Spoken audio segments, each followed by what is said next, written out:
բանակում եւ խոսում են, որ սահմանի կրակոցներ չկան, խաղաղություն են բերել, միևնույն ժամանակ բանակի ներսում հերթական մահվաններուն ենք լսում, խնդրեմ ես մասով ձեր տեսակետը, այն պարագայով, որ պաշտպանության նախարարը նախընտրական քարոզարշավի ժամանակ եւ ոչ միայն տեսնում եք ինչով էր զբաղված, այսպես ասենք իր բանուբորձը թողած իրապես, խնդրեմ։ Եթե չեմ սխալվում, արդեն 30, հա, այս տարվա 7 ամսվա ընթացքում արդեն 30 մահվան դեպք ունենք բանակում։ Հայաստանը խաղաղ պայմաններում չի ապրում։ Հայաստանը ապրում է տրվելիք պայմաններում։ Այսինքն, եթե այն ժամանակ կար թշնամի եւ այդ թշնամու դիմաց կանգնում էր զինվորը, որ նա չգա մեր սեփականությունը վերցնի, եւ շատ դեպքեր են եղել, երբ որ այդ զինվորը իր կյանքով է պահել մեր սեփականությունը, դա իհարկե հերոսություն է եւ ամենքս ոնց որ մեր պարտքը տվել ենք դրա համար, ճիշտ է, ես սահմանային զորամասում չեմ ծառայել, բայց օրինակ եղբայրս սահմանայինում է ծառայել Արցախում ու կարծում եմ ինքը ավելի լավ է իր պարտքը տվել, քան ես եւ բոլոր նրանք, ովքեր որ սահման էին պահում, շատ ավելի տենց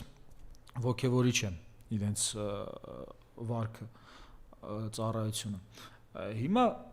սա Տիգրանաշենը օրինակ տալիս է, հա, Տիգրանաշենը տալիս է, Տավուշի բարձունքները տվեց, այնտեղ Որոտանի շուրնուխից հատվածներ է տվել, Գորիսկապան ճանապարհն է տվել, դե Արցախը էլ ինչքան ասենք, Արցախն է տվել։ Հիմա այդ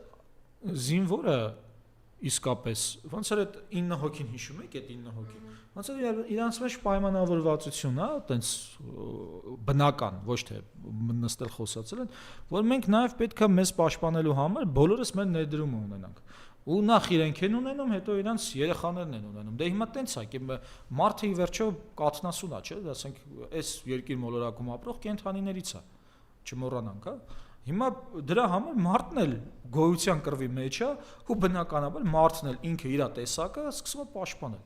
Պատկերացնում եք, ասենք, այդպես արիուսներ լինեն, որոնք այդպես ասեն, դե բանը, եկեք խաղաղության մեջ ապրենք, թող գան մեր կանանց տարածքները եւ կորյուններին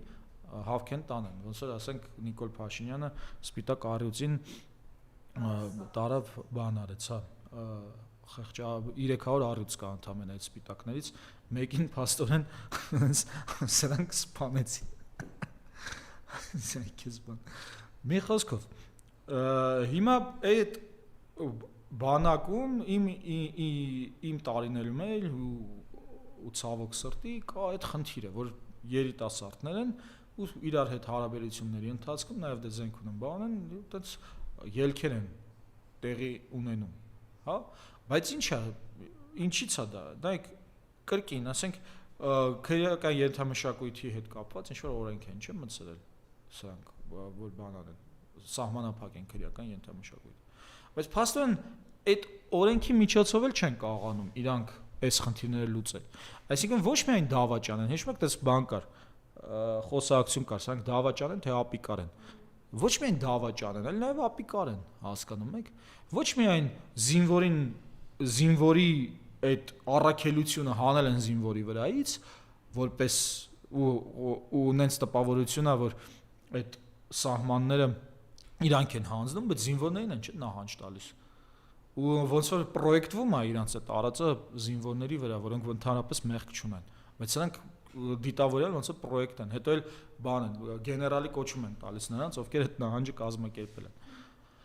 Հիմա հերիք չի առաքելությունը հանել են այդ զինվորներից իրենց ծառայության իմաստը, հասկանում եք, ոնց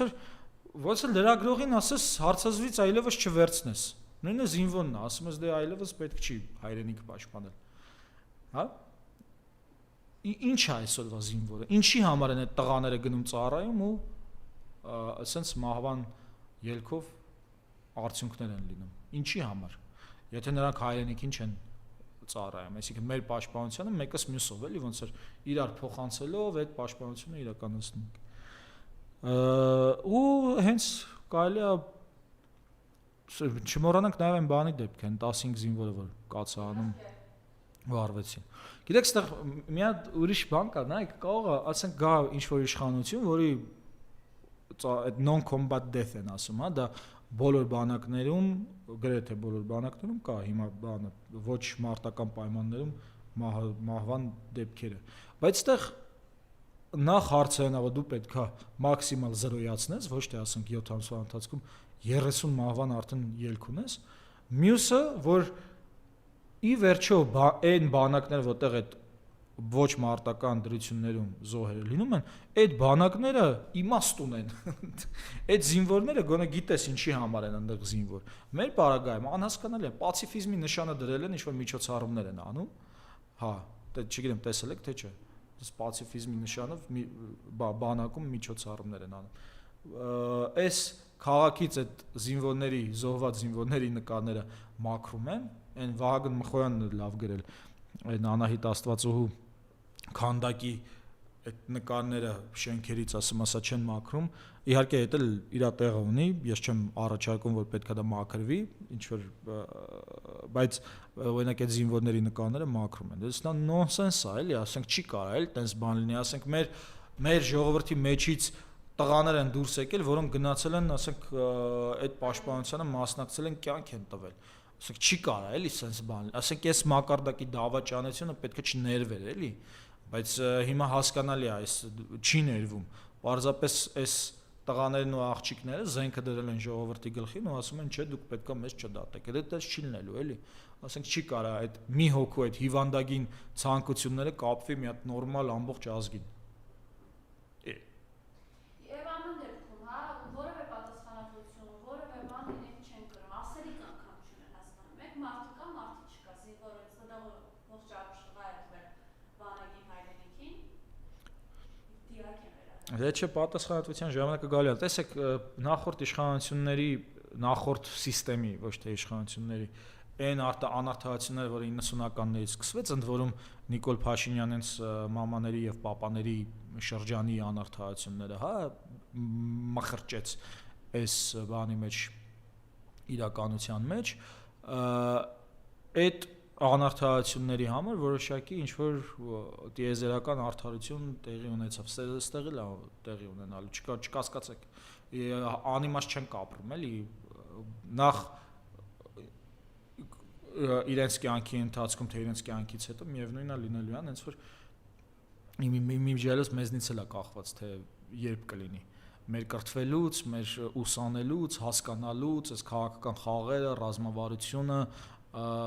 եւ այլն եւ այլն։ Հենց որ ես խորհուրդ եմ տալիս, եթե ուզում եք որպեսզի արդարությունը շուտ վերականգնվի, զբաղվեք ինքնակրթությամբ։ Այն կրթությանը նորաձևի պես չէ, որ գնում են sense բանը, ծապիկներ են տալիս, այն մի հոգու քմահաճույքների համար։ Լուրջ զբաղվեք ինքնակրթությամբ, ռազմավարական գրքեր կարդացեք, աշխարհաքաղաքական, գեղարվեստական գրականությունն էլ կարելի է իհարկե կողքից, բայց երբ որ անվտանգություն լինի, նորմալ է ժամանակ գեղարվեստական գրականությանը կվերադառնանք։ Կակրաս հիմա այդ ChatGPT բան կա, չէ, ասենք այտենց ասում, կարաք sense գրեք, ասեք, այս մի հատ դավաճան է եկել, ինչ ունենք, չունենք տալիս է, ես էլ չեմ դիմանում, ինչ խորհուրդ կտաս, կարդամ այս տարիների ընթացքում, որպեսզի կարողանամ սրա հարցերը լուծել։ Այտենց ցանկեր կբերի, հետո կարաք բան պատվիրեք գրքերը կամ գրախանութները ծառնեք, կարդաք, կիսվեք ուրիշների հետ եւ այլն։